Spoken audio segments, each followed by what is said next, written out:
Avant de plonger dans cette histoire incroyable, pensez à vous abonner à la chaîne et à activer la cloche. Ici, chaque récit a quelque chose à dire, et vous ne voudrez pas en manquer un seul. C'était un samedi d'été ordinaire dans le petit quartier résidentiel de Willow Creek. Le soleil déclinait doucement derrière les arbres, colorant le ciel de teintes orangées. Les rires d'un enfant résonnaient dans le jardin de la maison des Miller. Ethan, 10 ans, courait entre les fleurs, son ballon serré contre lui, insouciant et heureux. David Miller, son père, était assis sur la terrasse, une tasse de café à la main, observant son fils avec un mélange de fierté et d'inquiétude. Sa femme, Claire, préparait le goûter dans la cuisine. Tout semblait parfait. Trop parfait. Personne n'avait remarqué la silhouette qui se tenait derrière la haie mitoyenne, à l'ombre du chenil du voisin. Une ombre silencieuse, immobile, qui observait chaque mouvement du garçon. Les chiens du chenil aboyaient parfois, mais leur maître, Monsieur Harper, les calmait d'un geste sec.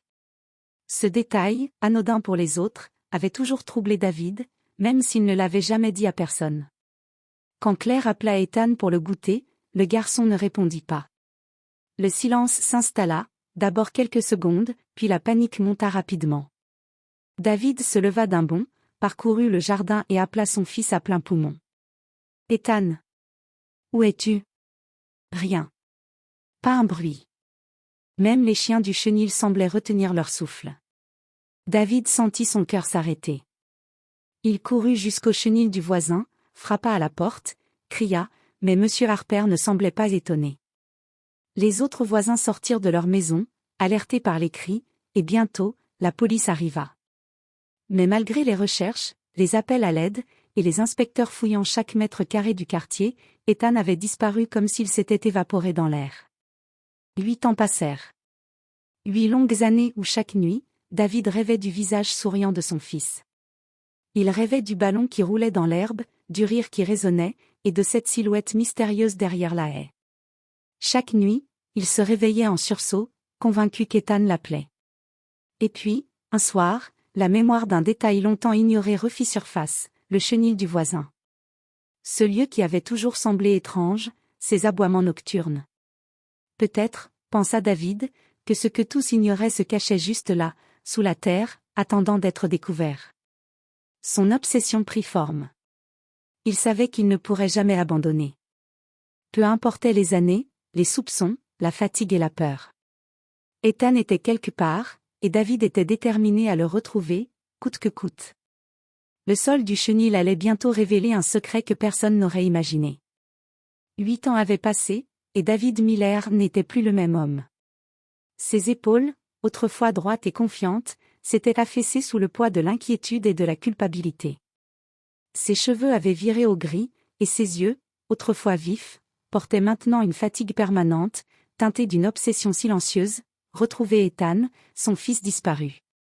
Chaque détail de cette journée fatale lui revenait en mémoire comme un cauchemar, le rire d'Ethan, la haie, le chenil du voisin, et ce silence angoissant après l'appel pour le goûter. Il se souvenait du regard impassible de M. Harper, du calme étrange des chiens, et d'une intuition qu'il n'avait pas osé suivre à l'époque. Ce soir-là, David s'aventura dans le jardin avec une lampe torche et une pelle. L'air était froid et humide, les ombres des arbres dansaient sur le sol. Il s'approcha du chenil, ce vieux bâtiment en bois grinçant qu'il avait toujours trouvé inquiétant. Les chiens, un mélange de rottweiler et de bergers allemands, l'observaient avec méfiance derrière les barreaux. Aucun aboiement, juste des yeux noirs et insistants. David inspira profondément. Chaque pas qu'il faisait semblait éveiller le passé. Il posa sa lampe sur le sol et posa les mains sur le bois du chenil. Le plancher était solide, mais sous les planches, la terre semblait récemment retournée, un détail qu'il n'avait jamais remarqué auparavant. Il s'agenouilla et commença à gratter doucement. La terre se détachait sous ses doigts, fraîche et humide. Puis il sentit quelque chose de dur, enterré à quelques centimètres sous la surface. Ses mains tremblaient. Son cœur battait si fort qu'il semblait vouloir sortir de sa poitrine. Une petite boîte métallique apparut. Il la déterra lentement, le souffle court. Elle était recouverte de terre, rouillée par le temps et l'humidité. David la prit avec précaution. Il savait que ce qu'il allait trouver pouvait changer sa vie pour toujours, ou briser ce qui lui restait d'espoir. Il essuya la boue et ouvrit le couvercle. À l'intérieur, un petit camion en plastique, un ballon dégonflé, et un carnet aux pages jaunies par le temps. Son souffle se bloqua. Chaque objet semblait familier, chaque objet racontait une histoire qu'il croyait perdue à jamais. Le carnet, ouvert sur une page, révélait des notes détaillées sur Ethan, comme si quelqu'un avait suivi ses moindres mouvements. David sentit une colère sourde et une peur glaciale le traverser. Le voisin avait observé son fils. Peut-être même plus que ça. Peut-être qu'Ethan était encore vivant. Ou peut-être que... Un frisson parcourut son échine. Le silence de la nuit pesait lourd. Les chiens le fixaient, comme s'ils attendaient qu'il fasse un faux pas. David savait que ce n'était que le début. Le début d'une quête qui allait le mener au bord du désespoir, et peut-être au-delà. Il ramassa le carnet et les jouets. Ses mains étaient couvertes de terre et de sueur. Son regard se posa sur le ciel étoilé, et il murmura, comme pour se convaincre lui-même. « Je te retrouverai, Ethan, quoi qu'il en coûte. » Le lendemain matin, David ne dormait presque pas. Les images du carnet et des jouets d'Ethan ne le quittaient pas. Chaque mot semblait murmurer un secret terrifiant, quelqu'un avait suivi son fils, et l'avait gardé à l'écart de lui pendant toutes ces années. Déterminé à trouver plus de réponses, David retourna au chenil dès l'aube. Le voisin, M. Harper, avait disparu de son jardin, prétextant une promenade matinale. Cela donna à David un moment parfait pour fouiller sans être interrompu. Il examina le sol autour du chenil plus attentivement cette fois. Le terrain meuble qu'il avait découvert la veille s'étendait sur plusieurs mètres, comme si quelqu'un avait tenté de creuser un tunnel ou d'enterrer quelque chose de volumineux.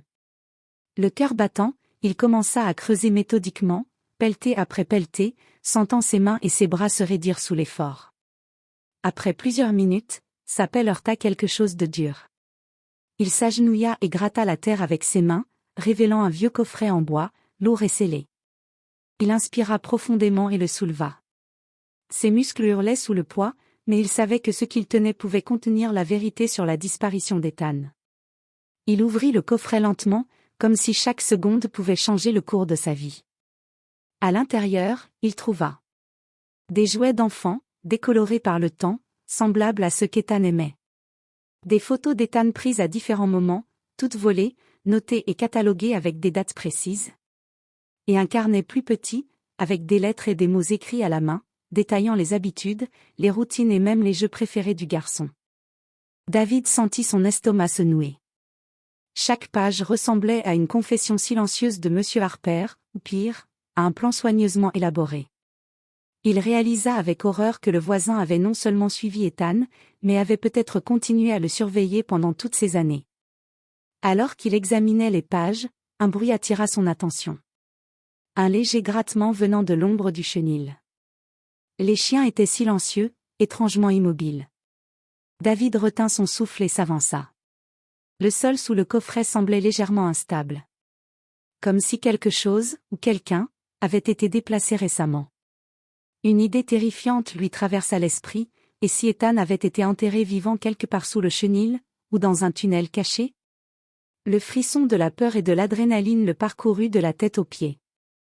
Il savait que ce qu'il allait découvrir pourrait changer sa vie à jamais. Il murmura à voix basse, presque pour lui-même. C'est ici que tout va commencer. David se préparait à creuser encore plus profondément, ignorant que chaque pelletée de terre allait l'emmener un peu plus près d'une vérité qu'il n'était pas sûr de vouloir connaître. La nuit tombait sur Willow Creek lorsque David retourna une fois de plus au chenil. La lumière orangée du crépuscule filtrait à travers les planches, donnant au lieu une atmosphère irréelle. Les jouets et le carnet qu'il avait découvert plus tôt reposaient à ses côtés, comme des indices d'un mystère qu'il n'aurait jamais imaginé. Il prit une pelle plus solide et commença à creuser là où le sol semblait le plus fragile. Chaque pelletée soulevait une odeur de terre humide et d'humidité, mais bientôt, il heurta quelque chose de dur. Ses mains tremblaient d'excitation et de peur en même temps. C'était une trappe en bois, dissimulée sous une fine couche de terre et de planches. Il tira dessus, et avec un grincement lugubre, elle céda. Une odeur de renfermé s'échappa, et David sentit son cœur se serrer.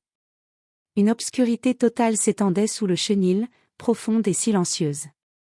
Il alluma sa lampe torche et descendit prudemment dans ce qui semblait être un tunnel souterrain. Les murs étaient étroits, faits de terre et de planches de fortune. Des traces de pas, petites mais distinctes, menaient plus loin.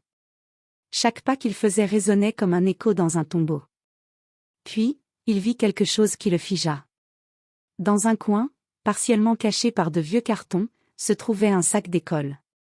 Il reconnut immédiatement le dessin que son fils avait fait 8 ans plus tôt, un petit garçon et son chien sous un arbre. Son souffle se coupa. David s'approcha et ouvrit le sac.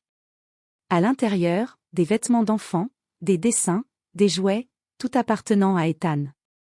Il sentit une vague de colère et de désespoir le submerger. Quelqu'un avait gardé son fils ici, quelque part dans ce tunnel souterrain. Soudain, un bruit retentit derrière lui. Un souffle rapide, presque humain. David se retourna brusquement, sa lampe balayant les murs de terre. Rien. Juste les ombres et le silence. Mais quelque chose n'allait pas. Les empreintes dans la poussière semblaient récentes, comme si Ethan ou quelqu'un d'autre avait été là récemment. Il recula d'un pas, et son pied heurta quelque chose de dur. Une boîte métallique plus petite que la précédente. Il l'ouvrit et découvrit un carnet intime, rempli de lettres d'Ethan, écrites à la main avec des phrases d'enfant, mais avec une précision étonnante. Certaines datées d'il y a seulement quelques semaines. David sentit un frisson glacial parcourir son corps. Son fils était vivant. Tout ce qu'il avait craint pendant 8 longues années n'était pas vrai. Ethan était là, quelque part. Mais pourquoi M. Harper l'avait-il caché? Et surtout, où était-il maintenant? Les aboiements des chiens se firent entendre soudain derrière la trappe, brisant le silence, comme pour signaler un avertissement. David réalisa qu'il venait d'entrer dans un piège qu'il n'avait pas anticipé. Mais il ne pouvait pas reculer. Pas maintenant. Pas après tout ce temps. Il murmura à voix basse, les yeux brillants de détermination et de peur. Ethan, je vais te retrouver, je te le promets. Et sans le savoir, il venait de déclencher une chaîne d'événements qui allait bouleverser non seulement sa vie, mais celle de tout le quartier. David Miller ne pouvait plus reculer. Le tunnel sous le chenil semblait s'étendre à l'infini, chaque pas soulevant de la poussière et son cœur avec. Les lettres d'Ethan dans le petit carnet étaient claires, son fils avait été là, surveillé, mais avait tenté de laisser des indices pour être retrouvé. Les mots d'enfant se mêlaient à une maturité précoce, une intelligence et une résilience forcées par les années d'isolement. Au bout du tunnel, David aperçut une porte en bois, solidement verrouillée. Il la força avec une barre de fer trouvée dans le chenil. La porte céda avec un craquement sinistre, révélant un petit sous-sol, étouffant et sombre. Et là, Ethan. Le garçon, maintenant âgé de 18 ans, était assis dans un coin, amaigri, les yeux grands ouverts mais brillants de vie. La peur dans ses yeux se mêlait à une reconnaissance immédiate lorsqu'il vit son père. « Papa » murmura-t-il d'une voix tremblante. David s'agenouilla et le serra dans ses bras. 8 ans de cauchemar semblaient s'effondrer en un instant. Mais la joie fut rapidement remplacée par l'horreur et la colère. David se retourna vers le coin sombre du sous-sol et aperçut M. Harper, debout, immobile, les yeux froids et calculateurs. « Je savais que tu viendrais, » dit-il calmement, comme s'il annonçait une évidence. David sentit son sang se glacer. Tout ce temps, le voisin avait non seulement surveillé son fils, mais avait planifié chaque détail de cette disparition. Le carnet, les jouets, les lettres, tout faisait partie d'un jeu cruel, d'une manipulation psychologique. « Pourquoi » hurla David. « Pourquoi, Ethan » Monsieur Harper haussa les épaules. « Parce que je pouvais. Parce que tu ne me voyais jamais, et je voulais te prouver que personne ne contrôle le destin, sauf moi. » David sentit une rage sourde monter en lui, mêlée à un désespoir profond. Mais il savait qu'il devait rester calme pour protéger Ethan. Il prit une profonde inspiration, et murmura à son fils. « Reste derrière moi. » Un plan se forma rapidement dans son esprit. Il devait sortir de là, récupérer Ethan, et mettre fin à cette folie. Chaque seconde comptait. Les aboiements des chiens se rapprochaient, comme pour avertir Harper que leur secret était sur le point d'être découvert. David savait une chose, ce qu'il venait de découvrir n'était que le début. L'épreuve, le tunnel, le sous-sol, tout devait être transmis à la police. Mais avant cela, il devait sauver Ethan. Et au fond de lui, il comprit que cette nuit marquerait non seulement la fin de 8 années d'angoisse, mais le début d'un face-à-face qu'il n'oublierait jamais. David sentit son cœur battre à tout rompre. Chaque muscle de son corps était tendu, prêt à réagir. Ethan, tremblant mais lucide, se tenait derrière lui, serrant la main de son père. La peur était encore palpable dans ses yeux, mais une lueur d'espoir commençait à briller. Monsieur Harper s'avança lentement, un sourire glacial sur le visage. « Tu ne pourras pas t'en sortir cette fois », dit-il d'une voix sifflante. David ne répondit pas. Son regard était fixé sur la sortie du tunnel. Chaque mouvement devait être précis. Il attrapa un vieux tuyau en métal trouvé dans un coin et se prépara à toute éventualité. Soudain, un aboiement retentit derrière eux. Les chiens du chenil, habitués à la présence de Harper, se précipitèrent dans la pièce avec un rugissement de rage, faisant trébucher le voisin. Harper tenta de les contrôler, mais leur instinct protecteur et leur colère furent plus forts. Profitant de la distraction, David attrapa Ethan et se précipita vers la trappe. La lampe torche éclairait à peine le chemin, mais la sortie était proche. Ils grimpèrent, trébuchant sur la terre et les planches instables. Une fois à l'air libre, le froid de la nuit leur brûla le visage, mais le sentiment de liberté fut immédiat. David serra son fils contre lui, la voix tremblante. « Tu es en sécurité maintenant, je te promets. » La police, alertée plus tôt par des voisins intrigués par l'activité étrange autour du chenil, arriva à ce moment. Les agents maîtrisèrent M. Harper, stupéfaits et impuissants face à la situation. Les preuves accumulées dans le tunnel et le sous-sol furent découvertes, journaux, carnets, dessins, lettres, toutes preuves irréfutables de ses crimes et de sa surveillance obsessionnelle sur Ethan. Ethan, enfin libre, regarda son père et murmura. « Papa, merci de ne jamais m'avoir abandonné. » David sentit ses yeux se remplir de larmes. 8 ans de peur, de doute et d'angoisse venaient de prendre fin. Mais il savait que la guérison serait longue, et que la reconstruction de leur vie serait un chemin difficile. Pourtant, à cet instant, tout ce qui comptait, c'était qu'Ethan était vivant. Et qu'ensemble, ils pouvaient enfin tourner la page sur ces années de cauchemar. Alors que les lumières des voitures de police éclairaient le jardin, David comprit une chose essentielle, le courage, l'amour et la détermination d'un père pouvaient briser même les secrets les plus sombres.